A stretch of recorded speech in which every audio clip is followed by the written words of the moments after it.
Hey everyone, and welcome to Developer Tea. My name is Jonathan Cottrell, and in today's episode, I'm answering a question from listener Johannes. Before I get to Johannes' question, I wanted to remind everyone that it is still JavaScript January, which really, that means that I'm studying JavaScript. A lot of people in the Developer Tea community are also studying JavaScript, learning a little bit more. We have some JavaScript-themed episodes, but also there is a CodePen JavaScript January contest. All you have to do to enter is create a pin that relies primarily on JavaScript and then tag it JavaScript January and Developer Tea, or you can use JS January as well. You're going to want to be in our Spec Slack community if you decide to enter. That's where we're going to announce the winner on February 5th. So go and check that out, spec.fm/Slack. Once again, the winners will be the ones with the most hearts on CodePen. So make sure you share that pin with the people that know you and on your social networks and all of those different places. Of course, you're welcome to talk about your pins on the Spec Slack community as well. Go and check that out again. It's spec.fm/Slack and codepen.io. The winners will receive a year of CodePen Pro. That's worth about $75. So go and check that out as well if you want to learn more about CodePen Pro. codepen.io/pro. Thank you again to CodePen for providing some of those winner prizes. 6 people will win this contest, by the way. So it's still wide open. We have some high-end contestants already in the ranks, but you are certainly not too late to enter into this contest.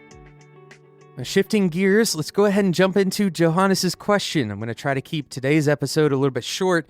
We have some long episodes coming up in the near future. I interviewed Khaled Azad, and it was one of the longer interviews that we've done on Developer Tea. You all know that I like to keep the interviews as short as, or the episodes rather, as short as possible. Of course, interviews end up going a little bit longer, so that may be a 2 or 3 part episode. We haven't done the editing on that one yet. So I want to keep this one short so that you can have the mental capacity and energy to listen to those longer ones later on in the upcoming week or 2. So let's jump straight into Johannes' question. Johannes says, "Hey, Jonathan, I'm a longtime listener of your show and wanted to say thank you for all the great content you've provided over the last 2 years. Whenever I started to lose faith in career path I've chosen, your podcast reminds me of why I've chosen web development as my career, and it brings me back on track when I struggle. I'm a computer science student from Germany. For the last 4 years, I've worked in 2 companies and did some freelancing. I'll get my bachelor's degree at the end of the year. I've been dreaming about moving to one of America's bigger cities and working with like-minded people in a small and young company on tech stuff, mostly web-based applications. As much as I would love to book my flight right now, I know there is still a lot of work left to do. For example, finishing my degree. How can I use the next year to prepare myself to reach my goal? How would I approach my cross-globe job hunt? Do you even think my idea is valid? I feel kind of lost, don't even know where to start, and would love to hear some advice from you. Best regards, Johannes. P.S. I was happy to hear about your baby announcement and wish both of you the best." See, questions like these are one of the big reasons why I continue to do this podcast and why I feel so fondly about the people who listen to Developer Tea. People like Johannes, especially people who are at the early parts of their careers. I'm so thankful that I can provide you with some sense of inspiration and help you stick to this career path. It really is a rewarding and long road if you take it. And it's not always the easiest road to travel down, as Johannes is obviously finding out. And hopefully I'm pronouncing Johannes' name right, by the way. It may be Johannes. Hopefully one of these pronunciations will be right. But questions like these are so encouraging for me, and I hope that I can provide the same level of encouragement back to you. There are people who are in your situation, and there are people who are getting ready to be in your situation, and there are people who have already been through what you are going through, Johannes. So I want to encourage you. Number one, your idea is not crazy. I'm answering this one first because we have to get this out of the way. Your idea of moving to a different country and working for a company, this is really kind of a fundamental thing that humans have done for many, many hundreds, if not thousands of years. We migrate and then we work, right? This is a normal human pattern of thinking and exploration. And I've known many people personally who have done this, and hopefully you have met some who have done a similar thing. So to consider whether or not it's crazy, it certainly is not crazy. It certainly is not impossible. Something that would be crazy is assuming like that you could build yourself a pair of wings and fly over here, right? That's not going to happen anytime soon, at least.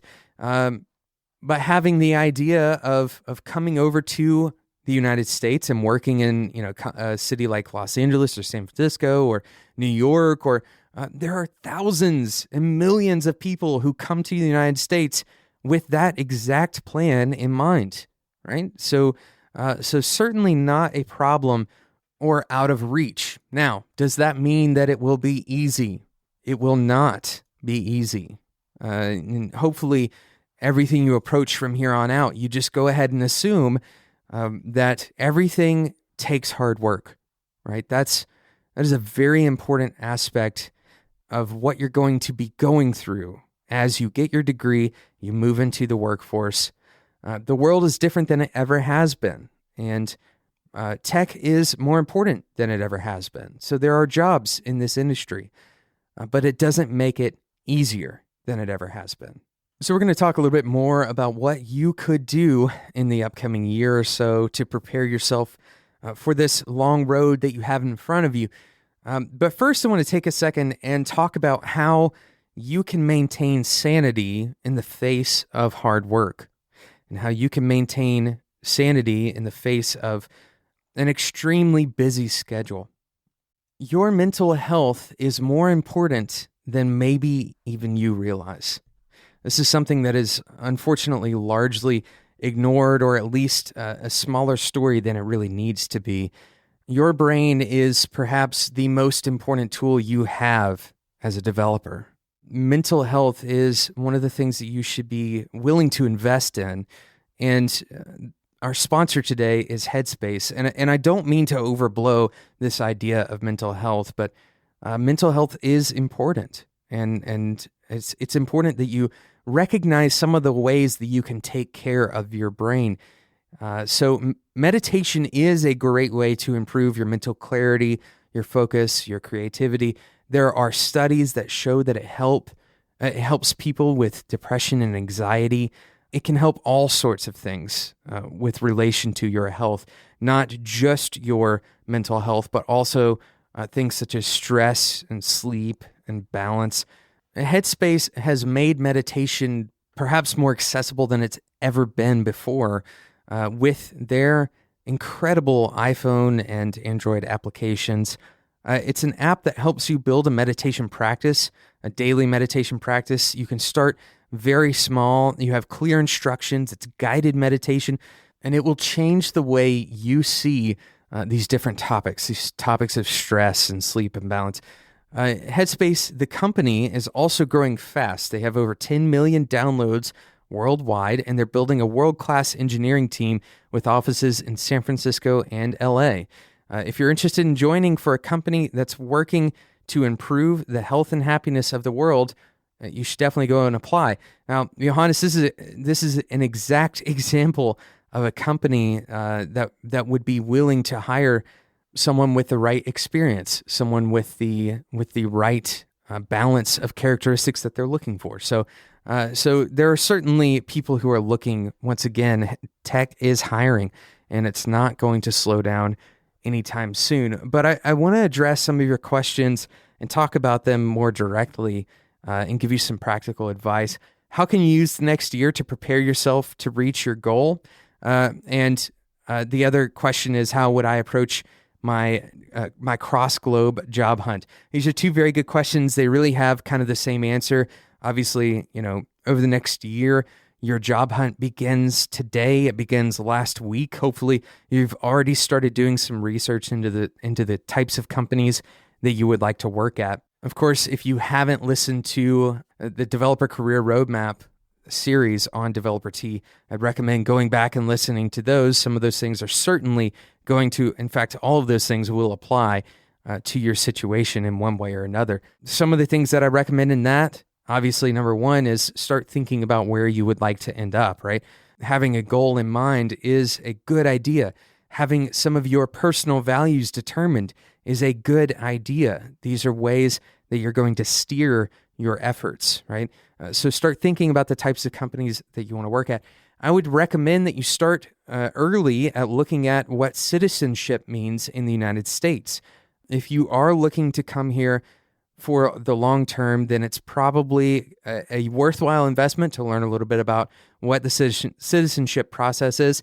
To be honest with you, I don't have hardly any education on this particular subject, but there are certainly tons of resources online that could help you out in learning a little bit more about what that process looks like. There are things like work visas. Once again, I'm out of my element. I don't really know a lot about some of those things. So I recommend that you do a little bit of research on those way in advance. That way, if there is like a time-related thing that you can't really add energy to speed it up, that really it's more like a restriction of the system or something like that, that you don't end up losing a job opportunity because of those types of restrictions. I would also recommend that if you haven't already, to immediately start building small projects in whatever language you choose. My guess is if you're looking to build web applications, you have some kind of background in a back-end language and some kind of background in a front-end language. For the sake of the time period that I received this question, if you haven't learned much of JavaScript, then it's probably a decent bet to go ahead and learn something about JavaScript. That just happens to go with our JavaScript January theme here. But a lot of companies are hiring for JavaScript jobs. And so if you time it right, and once you get your degree, it could very likely still be the case that JavaScript is a void to be filled, both in the United States and worldwide.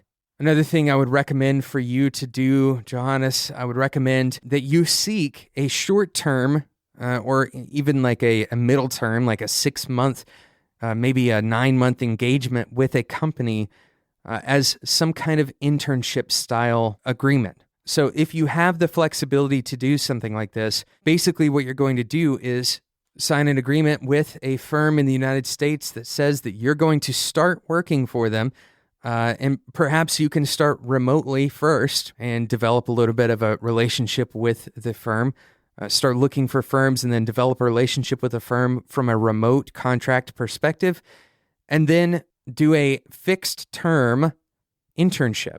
And what this does is it limits the liabilities for the company. It limits them being in a situation where they've moved you or where you are now in a full-time position with the expectation of staying indefinitely, right? So they have the opportunity to opt out, and so do you. And this is what is so great about internships. I recommend that everybody who hasn't had an internship find a way to have an internship style agreement, which is a fixed term, and the stakes are relatively low. You may end up being paid a significant lower amount for that internship, but usually the value that you get in an internship isn't the pay anyway. It's the relationship building, it's the time and experience that you have.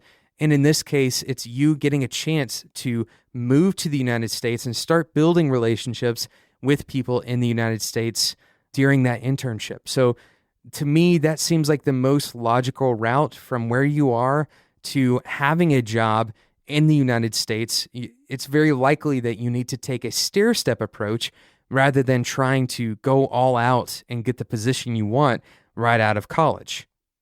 Now, Johannes, the funny thing is, these are the same steps that I would recommend to anyone else in your position, regardless of if they were moving overseas or not, right? The next year for you is about developing relationships and transitioning from a learning career to an executing career, where you are still learning, but your primary job is to execute, right? And you have to develop relationships with other people and convince them that you're going to be able to execute for them, that you're going to be valuable for them. So whether you move from where you are or stay where you are, it doesn't really make a huge difference. The only difference for you is that cross globe trek that you have to make. So the one-time plane ticket, you may want to start saving up for some of those costs, right? It could be a $5,000 moving expense, depending on what that move looks like. It may be that you need to find a cheap apartment, or you need to start looking into those kinds of things. But all in all, it's going to be relatively the same type of experience as if you were to stay in whatever city that you are currently in Germany.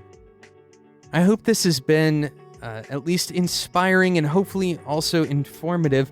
Once again, make sure you check out the Developer Career Roadmap episodes of Developer Tea. All those can be found in any podcasting app that you use, as well as on spec.fm. Thank you again to today's awesome sponsor, Headspace. If you need to find peace and clarity, go and download the Headspace app. Of course, you can also learn more about what Headspace has to offer in terms of jobs.